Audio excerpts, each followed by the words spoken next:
Hidup itu kan naik turun. Kadang kita di atas, kadang kita di bawah. Kadang kita di atas lagi, kadang kita di bawah lagi. Dan kadang kita berada di sebuah titik yang sangat rendah. Titik di mana kita merasa sendiri, tidak ada siapa-siapa dan tidak ada orang yang bisa membantu kita. Keterpurukan itu bisa terjadi dengan berbagai macam alasan. Kadang-kadang terpuruk karena usaha, terpuruk karena cita-cita yang hancur berantakan, terpuruk karena kondisi keuangan, juga terpuruk karena cinta. Bisa jadi, ya. Tapi itu semua bukan alasan untuk kita menyerah begitu saja. Ada banyak cara atau banyak hal yang dilakukan ketika orang itu berada di titik terendah. Nah, ada 5 hal yang biasanya mereka lakukan. Yang pertama itu namanya hibernasi. Nah, biasa kalau orang sedang sedih, merasa terpuruk, rasanya pengen tidur. Rasanya pengen tidur aja deh. Pengen tidur selama-lamanya, berharap begitu bangun masalahnya juga hilang. Sekarang pertanyaannya, begitu bangun masalahnya hilang nggak? Enggak, yang ada lapar ya, karena nggak makan-makan. Oke? Nah, boleh-boleh aja sebenarnya hibernasi, boleh-boleh aja tidur, karena dengan itu kita bisa lebih menenangkan hati dan pikiran kita. Kalau pikiran kita lebih tenang, kita akan lebih mudah mencari solusi. Tapi ingat, ada batasnya, jangan berlama-lama. Karena again, sekali lagi kalau tidur-tiduran aja terus-menerus, solusi juga nggak akan datang, masalah juga nggak akan hilang. Nah, itu yang pertama, hibernasi. Yang kedua, biasanya menyendiri.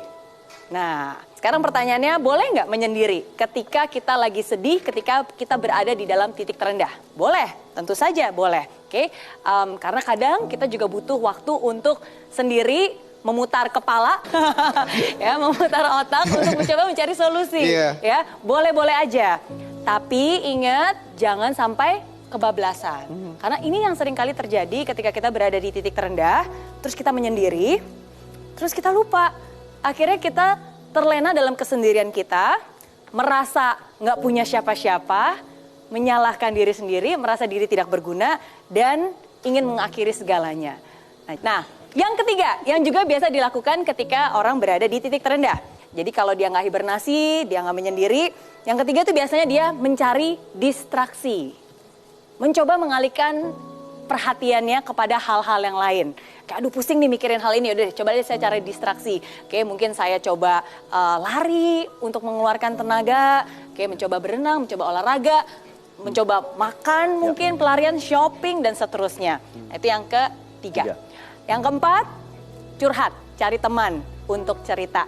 Cari teman untuk mengeluarkan unek-unek. Oke, dan yang kelima, nah yang kelima ini rada negatif ya, karena seringkali ketika kita berada di titik terendah, salah satu hal yang mungkin bisa dilakukan oleh orang lain adalah biasanya mereka jadi berontak.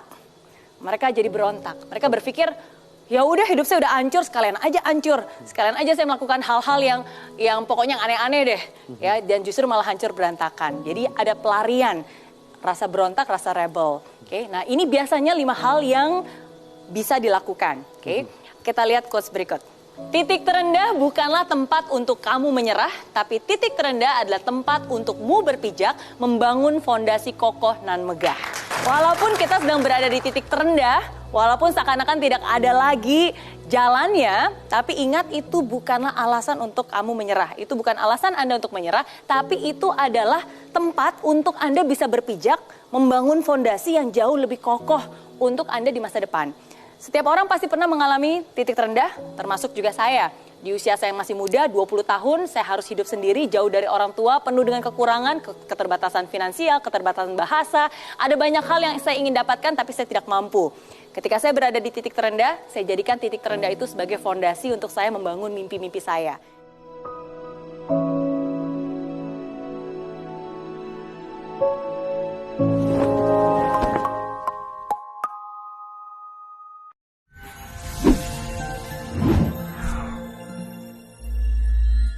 Di aplikasi Mary Riana tersedia lengkap video-video YouTube terbaru saya, artikel yang up to date, quotes inspirasi, koleksi merchandise, workshop dan seminar yang bisa kamu dapatkan free dan download sekarang juga gratis.